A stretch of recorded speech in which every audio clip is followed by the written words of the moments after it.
Hi guys, this is the Big Little Railroad here, and today I have to say Merry Christmas to you all. Today we're doing something a little bit different on the Big Little Railroad channel.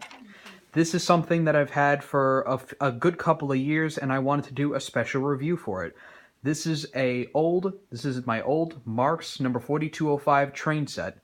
This was a small train set released back in the 1950s by a company called the Louis and Marx Company. You see, back in the day, when Lionel was one of the main manufacturers of electric trains, there were many competitors. There was American Flyer, there was AMT, Kusan, and one of the most well-known was the Louis and Marx Company. Originally founded in 1901, this company was well-known for making tin plate wind-up trains such as the Whistling Mercury and such, and in the 1950s had their fair share of interesting little low-end train sets. This set that we have in particular is the set number 4205 from the late 50s, early 60s, I believe. It's a very simple set. It comes with a number 400 Marx 040 steam locomotive, a New York Central tender, a Pennsylvania gondola, and a New York Central caboose. Here is the box. Very nice old box. Marx. Lewis Marx Company, Inc. Taking off the box, you can see set number 4205. The Marx logo, and I know it says somewhere around here where it says that's just the other side. But anyways, here we also have the interior. Get my flashlight. When I got the set, it was my dad's old set. It has this old 35-volt transformer. It's not working right now because of wiring problems. There you go, toy transformer, Marx.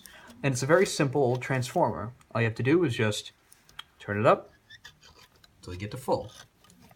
Now, if you're wondering, I can't run this right now because the transformer's old wiring is not in the best condition, so I'll have to replace it.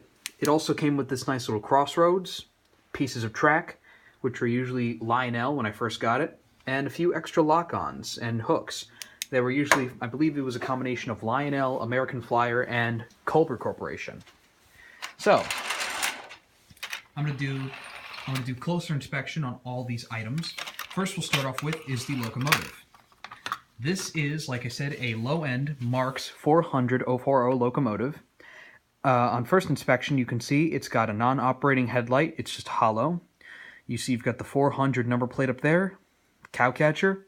On the sides, you've got some very nice cast-in details. It's all molded plastic. You got the smokestack. There's no operating smokestack, so you can just see. Got sand dome, steam dome, bell, dynamo, little ladder, 400 here.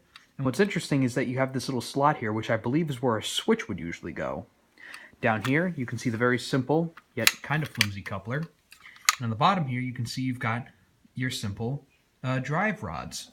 Now, there are different versions of the 400 in the subsequent 490 model, where it's got a little bit different, where it's more articulate, but in the case of this, when you put it on the track, it just... Yeah, sorry about that. Now, unfortunately, the locomotive does not work at the time. During this time, I am still in the process of trying to restore it. Not restore it, but fix it. I have some of the pieces in here. I have the little wire that connects to the motor brush, and there's the motor brush down there. I removed that. I disassembled the entire locomotive and checked it out. And it's very simple, actually, but it's very hard to...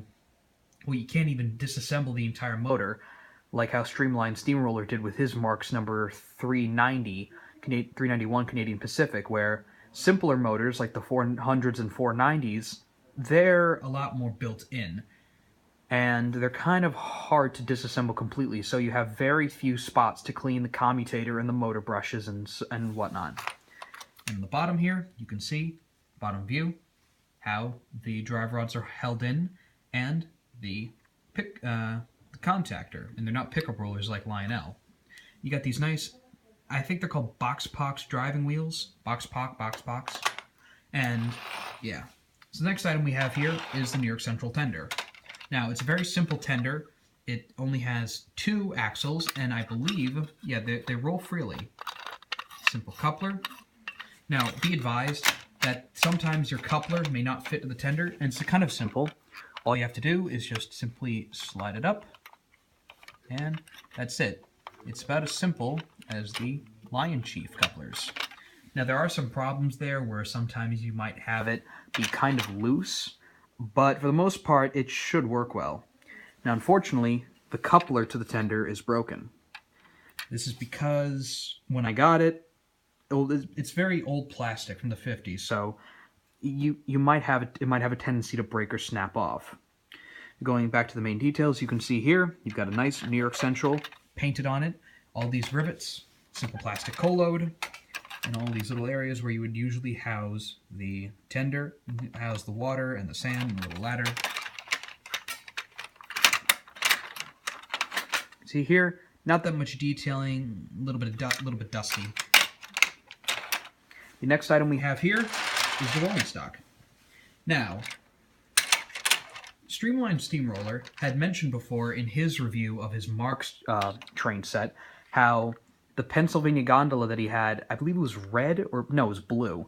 Now I understand that yes, Marx made a lot of cheap quality rolling stock, but this is probably one of the better looking ones because it kind of looks a lot more realistic to the type of gondolas you might have seen, although most of the gondolas that the Pennsylvania Railroad might have used were either black or brown or dark brown or something. Like the tender, it's got 2 axles, got that simpler coupler, although on some rolling stock you might just have a latch coupler. It's got Pennsylvania written on it. Focus. There we go. 347-100, and a nice rendition, focus, of the Pennsylvania Railroad logo. And this is where I house the tender's coupler. Now, if you're wondering how these Marx couplers work, it's very simple. It's kind of like the old MPC era, couplers that Lionel did. All you have to do is just simply lift up, and then voila. And finally, we have the last item. Here we have this old New York Central gondola, which, unlike some of the other pieces of rolling stock that Marx had, like the Penn Central caboose, where it's in orange, this is a lot more, I guess you could say, realistic. It's more of like a reddish-brown Tuscan red. It's got that simple coupler.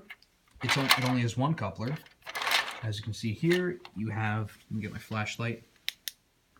You got this nice little window here with bars. Got the door.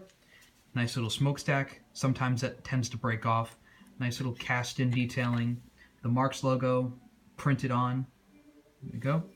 We got the couplers, New York Central, and on the back side, you've got where normally another coupler would go, but in this case there is no other ones.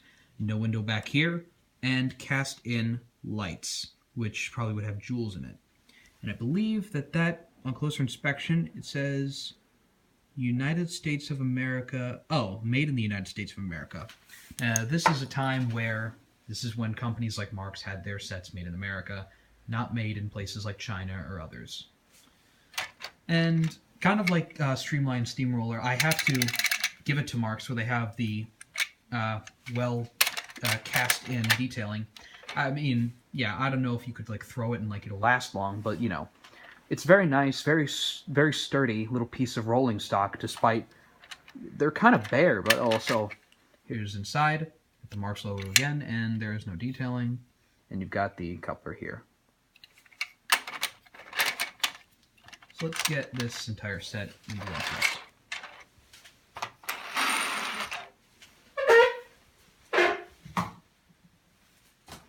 And there we go. That is the entire Marx set number 4205. As you can see here, I kind of put up my little Christmas display of lights, and I have a bit of rolling stock here, my Mopar set. So so if you're wondering, I haven't been able to get this locomotive running yet, like I said before, but pretty soon I will definitely get it in working order. And when that happens, I might do a tutorial on how to fix Marx 400 motors. But for now, I just wanted to show you guys the set and the box and the transformer and the entire set in general. So how would I rate the set? Well, because of it, even though it's cheap quality, I have to give it like a 5 or 6 out of 10. Kind of like my good friend Cookode. But yeah, pretty soon you will see a lot more engines and rolling stock on my small little layout. But for now, I wanted to make this nice little review to show you guys my little Marx set. So I hope you all have a great Christmas, Merry Christmas Eve, and Christmas morning, and happy holidays, happy New Year, and everything. This is the Big Little Railroad, signing out.